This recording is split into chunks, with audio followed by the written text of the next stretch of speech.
I asked some of our viewers for questions that they would like me to ask you. Sure.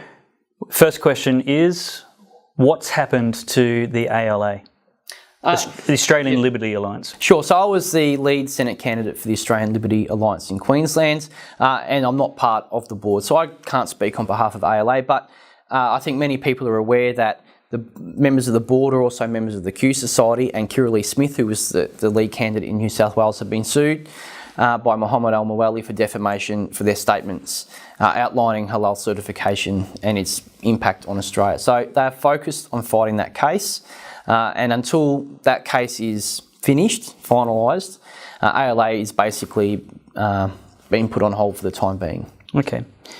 Second question was, what kind of interest or future possibilities are there with the new Australian Conservative movement and Cory Bernardi? Sure. Well, look, first of all, I wish Cory Bernardi all the best. And I think all Australians will be better off if he and the Australian Conservatives are successful. And I think there are good prospects. I've always held the view that minor political parties on the right have not campaigned very well. I think they're too timid. And really, if you're going to be a minor party on the right, you should look to the Greens and see what they do. They're not timid, and they force the Labor Party to do things. We need a minor party on the right that can do the same to the Liberal Party, and timidity will not achieve that. I don't think Cory Bernardi is timid at all, and I think he can be successful. When one of these groups starts acting successfully, starts being successful, I don't think you'll see the parties merge. I think you'll just see the memberships walk. The members will go where the success is. The Conservative minor parties around Australia, what are your strategies on the best path forward for them, individually or corporately?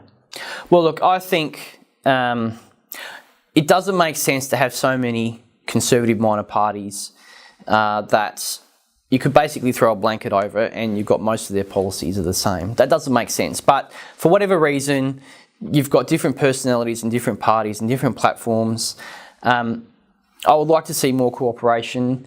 But as again I say, one of them will be successful and the rest will simply become shells and the membership will walk to the success. Okay. What do you think they should do?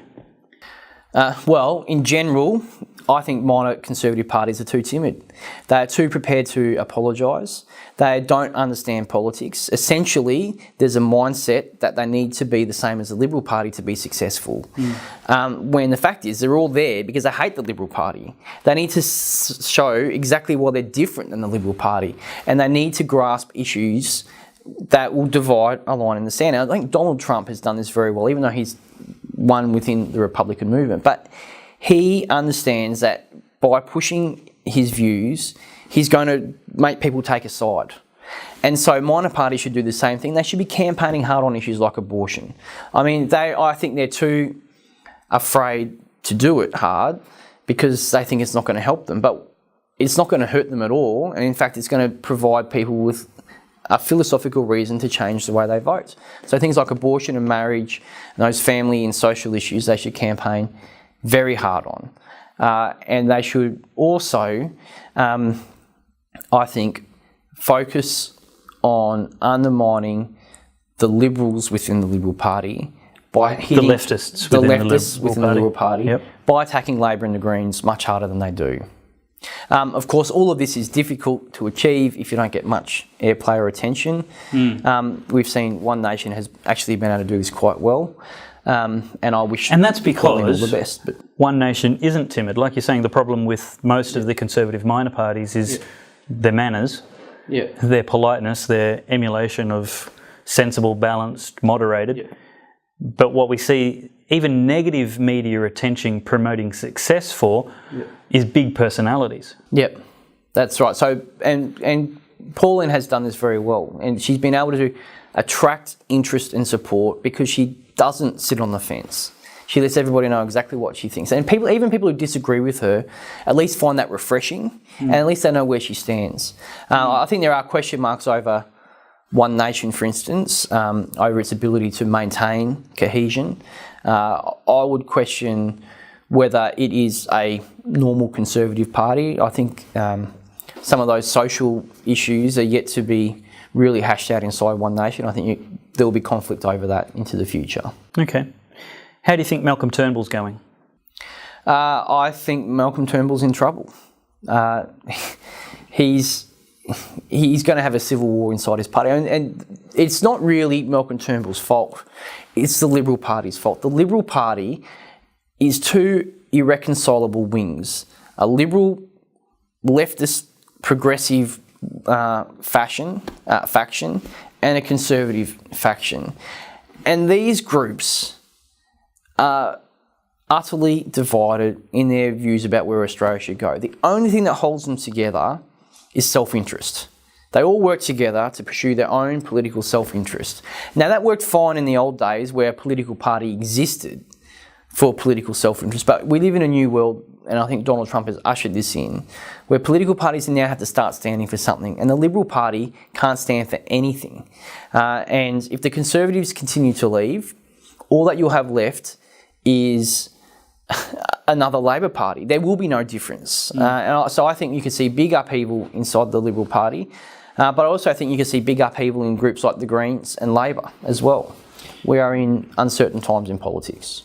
So you've got Malcolm Turnbull's ear right now. You're in a room alone with him. He says, Bernard, what do I do next? How do I save the Liberal Party? How do I win the next election? Your response? You can't do it, Malcolm. That's my response. But Malcolm's problem is, it doesn't matter what he does, he will never, ever be able to receive the support, confidence and trust of the Conservatives inside the Liberal Party. So even if he did start implementing policies that they liked, for instance, and give all credit to Malcolm Turnbull, we might see change on 18C, potentially, while he's Prime Minister, which Tony Abbott backtracked on. We might see change under Malcolm Turnbull on that. But the Conservative side of the Liberal Party just won't trust him, ever. So I don't think he can do it. Okay. My advice to Malcolm would be stand up for what you believe in. Let everybody... That's what everybody wants him to stand up for what he believes in, left and right, because they don't like what he's doing sitting on the fence. If he does that, we'll have homosexual marriage, an emissions trading scheme and a republic. I don't think so. I think if Malcolm Turnbull stood up for what he believed in, he wouldn't be Prime Minister tomorrow. But at least he would have the dignity of going out on what he believed in. It would be refreshing, I agree, for politicians to actually have the spine to lose fighting what they believe in. Yeah. Risk it all and let us vote for the policies we agree with. Yep. Instead of trying to be all things to all people all the time and actually being nothing to anybody. Well, that world's changed now. People understand that they can change things when they vote over the last couple of years with Brexit and Trump and other votes. And so they're just not prepared to stomach politics as usual. They want people to stand up and say exactly what they believe, and they'll vote accordingly.